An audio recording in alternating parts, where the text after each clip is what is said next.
Hello my dear students, how are you. आशा करते हैं आप सभी अच्छे होंगे। Nowadays we are studying French revolution, France की क्रांति। इसके क्या कारण थे, क्यों ही, लुई 16 की क्या नीतियां थी। The outbreak of the revolution, क्रांति की शुरुआत, जो फ्रांस की क्रांति हुई उसकी शुरुआत।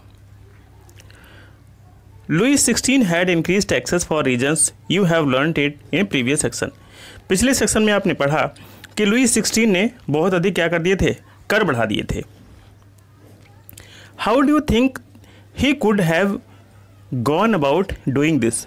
आपको क्या लगता है, आप क्या सोचते हैं कि उसको ऐसा करने के लिए किसने कहा होगा या उसने ऐसा कैसे किया होगा। In France of the old regime, the monarch did not have the power to impose taxes according to his will alone. जो पिछले प्राचीन राजतंत्र हुआ करता था, उसमें किसी भी फ्रांस के सम्राट को, फ्रांस के राजा को अपनी मर्जी से राइट नहीं था कि वो क्या कर सके, impose taxes according to his will alone, अपनी इच्छा के अनुसार वो क्या कर दे, टैक्स में वृद्धि कर दे। Rather he had to call a meeting of the estates general, उसको क्या करना पड़ता था, एक मीटिंग बुलानी पड़ती थी स्टेट्स के जनरल्स की, which would then pass his proposal for new taxes. उसके बाद उस मीटिंग में नए टैक्सेस के लिए प्रपोजल पास होता था, प्रस्ताव पास होता था। The state general was political body, और स्टेट जनरल हुआ क्या करते थे, ये पॉलिटिकल बॉडीज हुआ करते थे, राजनीतिक अंग हुआ करते थे, which the 3 state sent their representative. और जो 3 स्टेट्स आपने पढ़े वो अपने अपने चुने हुए प्रतिनिधि इसमें भेजते थे। However the monarch alone could decide when to call a meeting of this body. इसकी मीटिंग कब बुलानी है ये राजा तय करता, ये बात राजा तय करता था। The last time it was done was in 1614। पिछली बार मीटिंग कब हुई थी, इसकी लास्ट मीटिंग 1614 में बुलाई गई थी। On 5 May 1789 Louis 16 called together an assembly of the States General to pass proposal for new taxes। 5 May 1789 में लुई 16 ने एक मीटिंग बुलाई जिसमें नए करों के लिए फिर से एक प्रस्ताव होना था, उस पर बहस बातचीत होनी थी। A resplendent hall in Versailles was prepare to host the delegates, और इन प्रतिनिधियों के लिए जो वर्साय था वहाँ एक बहुत ही सुंदर बिल्डिंग थी, उसको डेकोरेट किया गया, सजाया गया। जितने भी ये मीटिंग्स में आएंगे लोग, प्रतिनिधिकर्ता आएंगे, उनको यही बुलाना है, यही मीटिंग करनी है, तो उस भवन को बहुत ही सुंदर तरीके से डेकोरेट किया गया। The first and second state sent 300 representative, पहले और दूसरे स्टेट ने कितने प्रतिनिधिकर्ता भेजे, 300 ईच, ठीक है। फर्स्ट ने 300, सेकेंड ने 300, who were seated in rows facing each other on 2 sides, और वो इस प्रकार पंक्ति में बैठे कि एक दूसरे के अपना फेस सामने करके बैठे। While the 600 members of the third state, जबकि जो तीसरा स्टेट था जिसमें फार्मर्स, लॉयर्स, टीचर्स ये सारे आते थे, इनको स्टैंड एट द बैक, पीछे इनको खड़ा कर दिया गया। The third state was represented by its more prosperous and educated members, जबकि तीसरे स्टेट के जो मेंबर्स थे, प्रतिनिधिकर्ता थे, वो पहले और दूसरे स्टेट की अपेक्षा अधिक पढ़े लिखे थे, अधिक समृद्ध थे। पीजेंट्स, आर्टिशियंस एंड वुमेन्स पर denied entry to the assembly. जो औरतें थीं, किसान थे या कारीगर थे, उनका उस असेंबली में जाना वर्जित था, मना था। However, their grievances and demand were listed in some 40,000 letters which the representative had brought with them। यद्यपि उनकी जो मांगें थी जो किसान थे या आम लोग थे, उनकी जो मांगे थी लगभग 40,000 लेटर्स के माध्यम से उनकी शिकायतों की एक लिस्ट बनाई गई, सूची बनाई गई। और इन सूचियों को लेके कौन गया? जो उनके प्रतिनिधिकर्ता थे, टीचर्स, लॉयर्स, ठीक है, वो अपने साथ उनको लेके गए। Voting in the states journal in the past had been conducted according to the principle that each state had one vote। जो स्टेट्स जर्नल के नियमों के अनुसार ये सिस्टम हुआ करता था कि प्रत्येक जो वर्ग है उसको सिर्फ एक ही वोट डालने का अधिकार है, एक ही मत देने का अधिकार है प्रत्येक वर्ग में से। This time too Louis 16 was determined to continue the same practice. तो इस बार भी जो लुईस 16 था उसने इस प्रथा का पालन करने के लिए सोचा, ऐसा उसने संकल्प लिया। वो डिटरमाइंड था, दृढ़ निश्चित था कि जो प्रथा चली आ रही है उसको हम अभी तक जारी रखेंगे। But members of the third state demanded that voting now be conducted by the assembly as a whole. लेकिन जो थर्ड स्टेट के मेंबर्स थे वो डिमांड कर रहे थे जो वोटिंग है conducted by the assembly as a whole, पूरी जो असेंबली है, सभा है, ठीक है, तो पूरी सभा द्वारा क्या किया जाना चाहिए? वोटिंग कराई जानी चाहिए। जो तीसरे स्टेट के मेंबर्स थे वो ऐसे डिमांड कर रहे थे। Where each member would have one vote, और सभा में जितने लोग हैं सबका एक वोट काउंट होना चाहिए, सबका एक एक वोट होना चाहिए। This was one of the democratic principle put forward by the philosopher like Rousseau in his book the social contract. और ये क्या था? एक प्रकार का लोकतांत्रिक सिद्धांत था जिसको मिसल के तौर पे रूसो ने अपनी बुक द सोशल कॉन्ट्रैक्ट में प्रस्तुत किया था।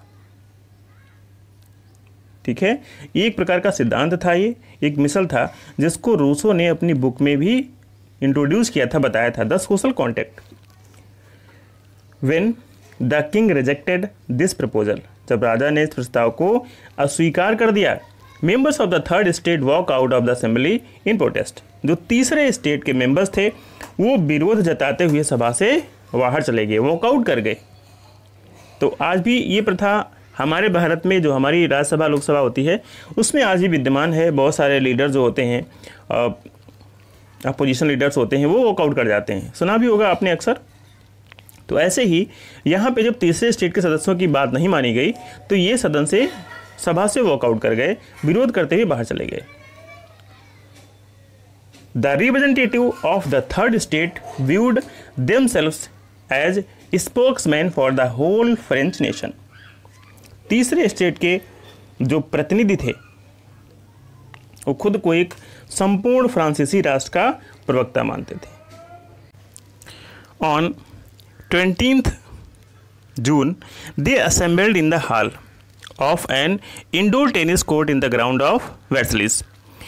20 जून को ये जितने भी प्रतिनिधि थे, ये वर्सलीज का एक इंडोर टेनिस कोर्ट हुआ करता था, वहाँ सारे इकट्ठे होते हैं।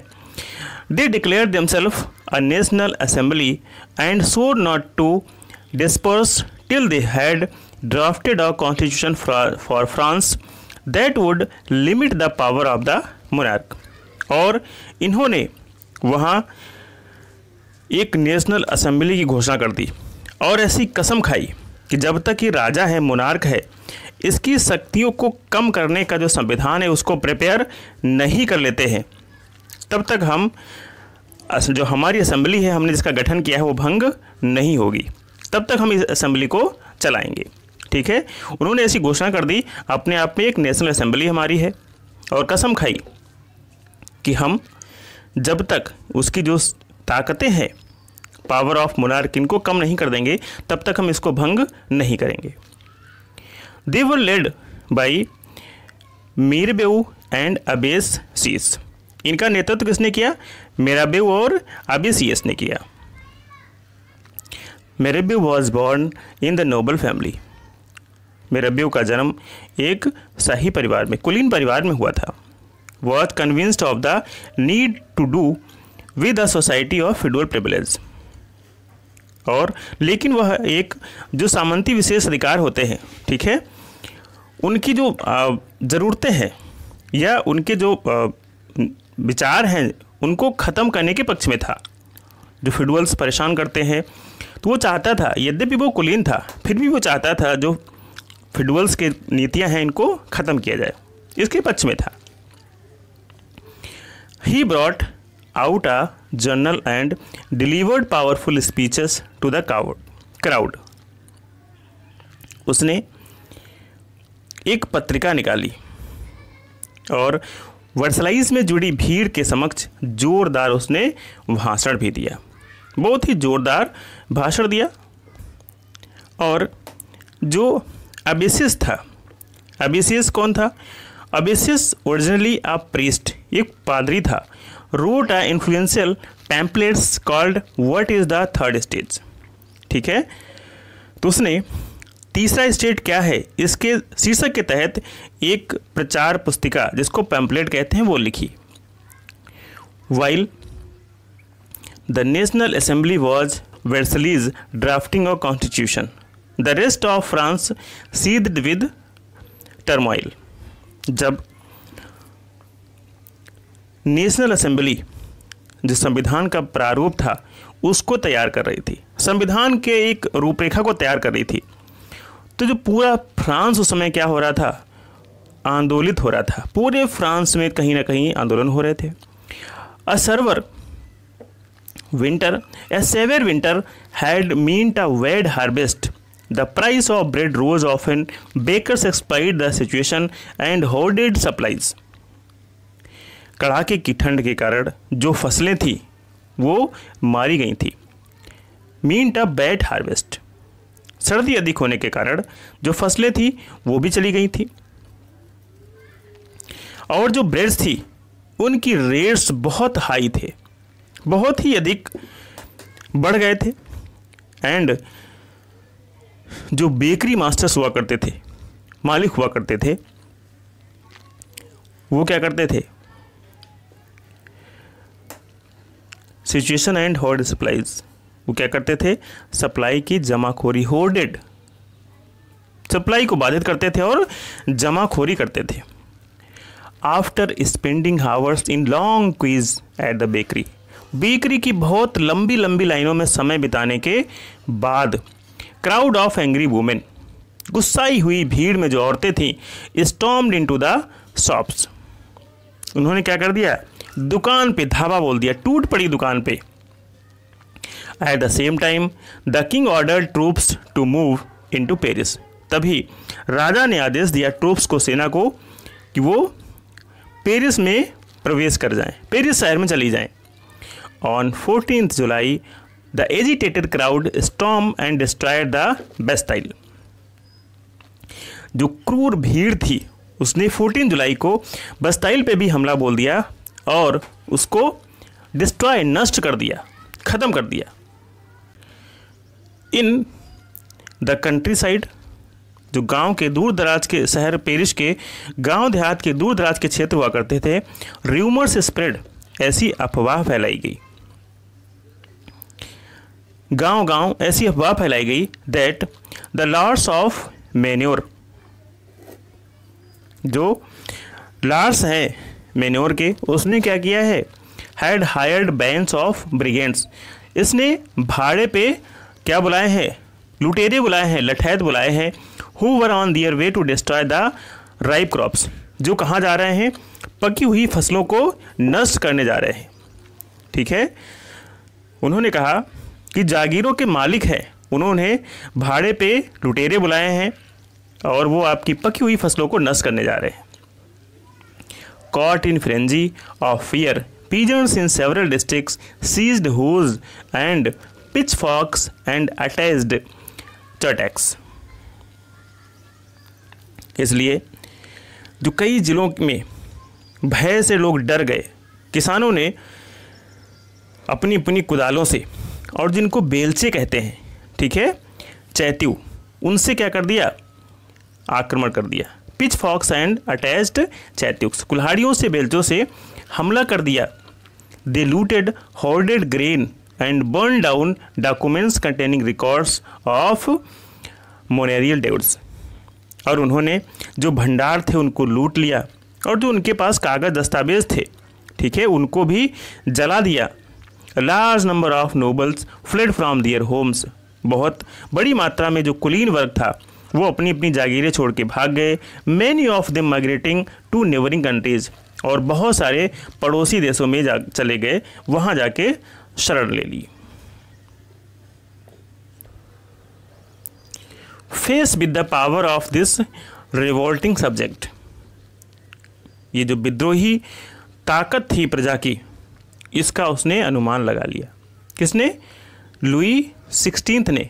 Finally accorded recognition to the national assembly, और उसने जो नेशनल असेंबली उन्होंने बनाई थी उसको मान्यता दे दी, एक पहचान दे दी।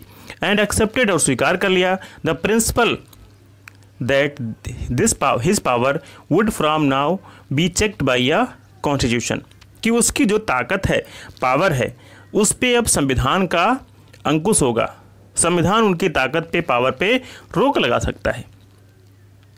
ऑन द नाइट ऑफ 4 अगस्त 1789, 4 अगस्त 1789 में the assembly pass the decree abolishing the federal system of obligation and taxes.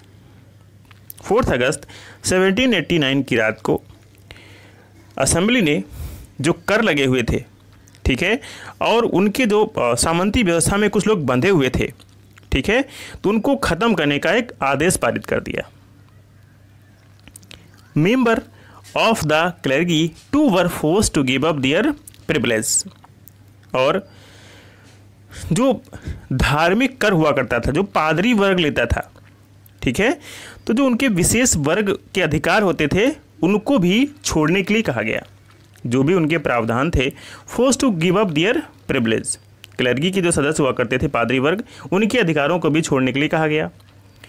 टिथेस were abolished and land owned by the church were confiscated, जो धार्मिक कर जिसको टेथिस कहा जाता था उसको भी समाप्त कर दिया गया, और चर्च के जो स्वामित्व वाली भूमि थी, ठीक है, उसको भी वापस ले लिया गया, जब्त कर लिया गया। As a result the government acquired एसेस बर्थ एटलीस्ट 2 बिलियन लिब्रेज। इस प्रकार कम से कम 20 अरब 2 अरब लिब्रे की संपत्ति सरकार के हाथ में आ गई।